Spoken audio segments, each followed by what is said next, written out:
Hi, in this video, I will guide you how to hide or private your Facebook friends list from anyone who visits your Facebook profile.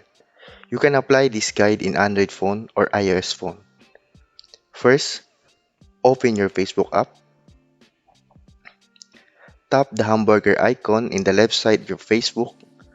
Depending on the phone, it will be on the top right side of the screen or on the bottom right. Scroll down to the bottom,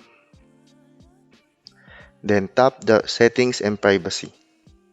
Then tap the settings. Scroll down it until you reach the audience and visibility. Then tap the how people can find and contact you. Then tap who can see your friends list.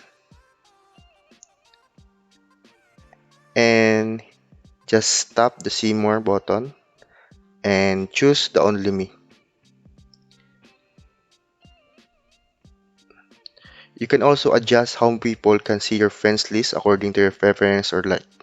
And now, your friends list are now in private or hide in public view. And that's it. Thank you for watching.